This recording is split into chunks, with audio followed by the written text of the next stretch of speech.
Michael Guest. Good morning, Congressman. Good morning, gentlemen. How are y'all today? We are good this morning. How are you? I'm great. I'm in Starkville today, so I've been up here the last couple of days, kind of finishing up our tour in the district, and then be returning back to D.C. Early next week, but looking forward to one last weekend at home in Mississippi. And, of course, this is a great time with football season, right. Getting to watch State, Ole Miss, Southern, and the rest of our teams play. So excited about another good football weekend. I hope you get to see those Bulldogs play tomorrow night.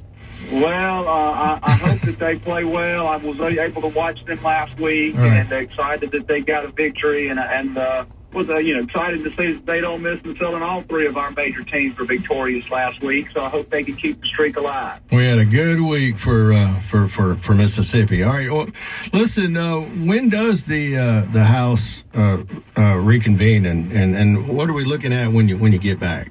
So we'll be back next week. The Senate came in this week, so they came in a week earlier.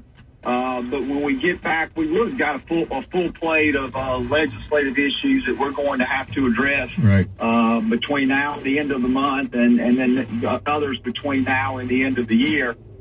Most pressing matter that we have are the appropriations bills, the 12 bills that Congress has to pass that funds the federal government. Right. Our deadline, at least when the funding deadline, funding officially runs out at the end of September. So on October 1st, we either have to have bills passed, appropriations bills to fund those agencies, or Congress will have to look at something called a continuing resolution. And a continuing resolution just allows the government to continue to be funded at a certain level for a period of time as we continue to try to work out our differences between the House version and the Senate version of these spending bills. And it's very likely that we'll take a continuing resolution up at some point between now and the end of the month. And the big question that I think all members are wanting to know is, what's that going to look like? Is that going to be what we would call a clean CR, which is just a CR to fund the government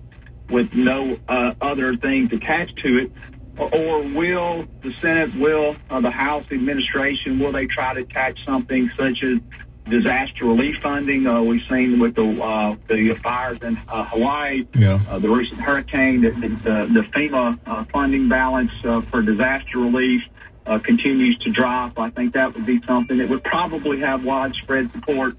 But the thing that is potentially to be added that would cause a great deal of concern is if they tried to include additional Ukrainian funding along with a continuing resolution to fund the government. And I think that would cause a great deal of backlash, particularly in the House for Republicans who think that we need to move away from continuing to fund this war in Ukraine. A lot of Republicans, including myself, early on, as the tanks were rolling across the border, we felt it was necessary to provide defensive aid to the Ukraine. But at some point, we've got to step back and we've got to allow the Ukrainian people, we've got to allow the nations there in Europe where that is occurring in their backyard to step up and to take that role over. And it does not need to be something that the American taxpayers are continuing to fund for an endless cycle. And so those are going to be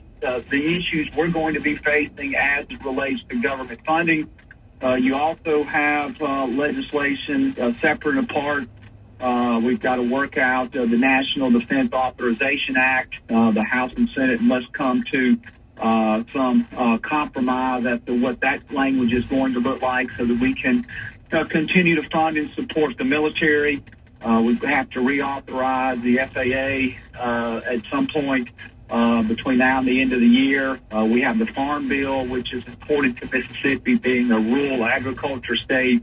The fact that agriculture is still our leading economic driver here in Mississippi is important that we get a farm bill passed as the prior farm bill is expiring. And then it's also believed that we're going in the House to take up legislation to begin an impeachment inquiry of President Biden. And so you look at all those things combined, and you see that Congress has a lot of work that we're going to have to do between now and the end of the year.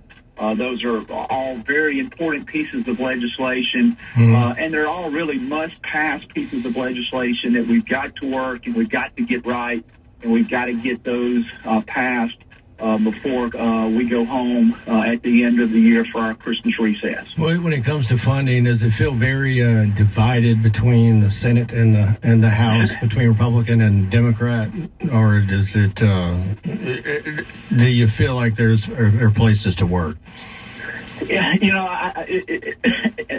it depends on, if you're looking at overall spending levels, there is a great divide. Of course, House Republicans, we have marked down our spending levels actually below the levels that were agreed to by Speaker McCarthy and President Biden by roughly $120 billion. Wow. And we've also made sure that as we're passing these bills out of committee, that they contain conservative principles within those bills, doing away with a lot of the diversion, equity, and inclusion that we see in many of our government agencies, doing things, such as protecting what we believe are religious freedoms for the American people. So not only have we written these bills at a lower amount than was agreed to, we've attached conservative policies and principles to those legislations, and we've not seen that necessarily in the Senate. Of course, the Senate is controlled by the Democrats, and so they are writing their bills up to a higher level, to the level agreed to, so they're going to have a different spending level than we're going to see in the House, and they're not going to include those conservative riders that we would like to see. And so there is going to be a split between the House and the Senate, and particularly even somewhat between House Republicans and Senate Republicans. And so this is an important fight for the American people. And so as soon as we get back, I'm sure that you will see that this will probably be the story that we'll be talking about for the next several weeks to come. We're heading into a presidential election year. Does it have a different feel when you're up there when you get into a presidential election year? It hasn't yet, but I know that as we get into next year, as soon as the calendar closes the book on 2023 and we start 2024, I think you're going to see that is going to have the looming presidential election is going to have a huge impact on what we're doing in Washington. And so I believe that very quickly we're going to see that, and we've begun to see it already a good bit now, the presidential politics is beginning to dominate the news cycle. I think that will only increase as we move forward to next November. Absolutely. I believe you're right. Will you comment on Senator Tuberville's blocking of military promotion? What are your thoughts on that? I will. And what Senator Tuberville has done is he is saying that he is not going to allow the Senate to pass all of these nominations until one of two things happen. Either the White House changes their policy on abortion funding for those people who are serving in the military, or the other option is that he wants them to work through regular order, which means that Chuck Schumer is going to have to take these nominations, bring them to the House floor. They're going to have to debate these nominations and have a vote. And so for these people out there who are saying that Tommy Tuberville by himself is preventing the promotion of these individuals, that in and of itself is not entirely true. There still is a mechanism that the Senate should invoke for these nominations to go forward. And that is that Chuck Schumer should require the Senate to take these nominations up and vote on them. Right. And Schumer refuses to do so, and Tuberville refuses to relinquish his right to force a vote on this unless the administration backs down on their support of government funding for abortions for our service members. And so I support Senator Tuberville on what he's doing. I think that it is a stand that we have to take. That's one thing that we've seen over the years is Republicans, when we have the ability to take stands on these hard issues, oftentimes when we get pressure, like Senator Tuberville is getting pressure now, you'll see that Republicans will then back off of those key principal positions and give in to the public outcry. Senator Tuberville is not doing that. He's sticking with his guns, and so I support Senator Tuberville on what he's doing. Right. And I would encourage Chuck Schumer to take floor time in the Senate and to pass these nominations out by regular order, which is what the Senate should be doing anyhow. And so for the people that are just speaking of such ill will toward Senator Tuberville, I think many of them are uninformed that there is a process, that he is not by himself holding these up, that just as culpable in this is the fact that Chuck Schumer refuses to hold votes on these nominations and refuses to let the Senate do their job. You know, back to what you were saying, talking about a little earlier, something I wanted to follow up with. I remember a year ago talking to you right here on the radio about the key to a recovery economically was going to be get the spending under control. Do you think we've done that, or we're in the process of doing that? You know, I think that we are just at the very beginning and stages of that. And so what we're trying to do is we're trying to bend that spending curve. Right. Since COVID, we've seen that spending curve continue to be straight up. And that's what's caused a lot of the inflation today. Right. You know, when people talk about the fact that everything is going up, when they go to the grocery store, their groceries are costing more. When they go to check out at a restaurant, their food bill and their service bills are costing more. That's because of inflation, because of government spending. We continued during COVID to pump trillions of dollars into the economy, and we now see inflation is affecting every American consumer. And so what Republicans want to do, particularly House Republicans, is we're trying to bend that spending curve. We're trying to spend less this year than we spent last year. We're trying to get back down to those pre-COVID levels. And so that hopefully we can see inflation begin to get under control. And so, you know, this is an important issue. It's an important issue to Republicans, but particularly House Republicans. This is what we said is, to us, probably the most important issue that we're going to deal with between now and the end of the year is what we can do with spending. And when you talk about spending, you know, you got to look at spending kind of in a broad context.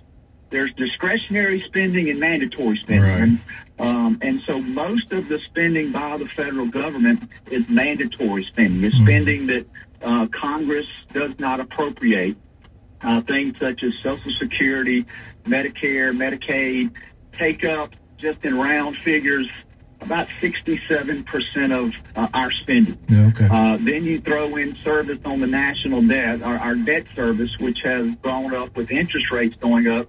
You know, that takes up roughly another 8%. So 75% of government spending is pretty much on automatic pilot. Oh, wow. And it is not something that Congress has control of. And then as Republicans, we want to make sure that we are supporting our military and our veterans. Right. And so if you take military spending and the spending of our veterans off the table, you know, you're only looking, and again, these are rough numbers, at roughly 12% of the national, of our federal budget that Congress has control of.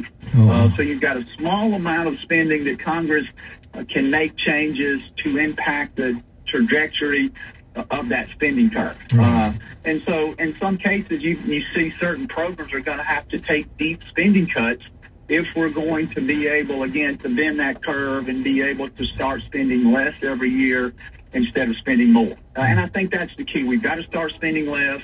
And at some time, the hope is inflation goes down and that we're going to see that people are going to have a greater spending power.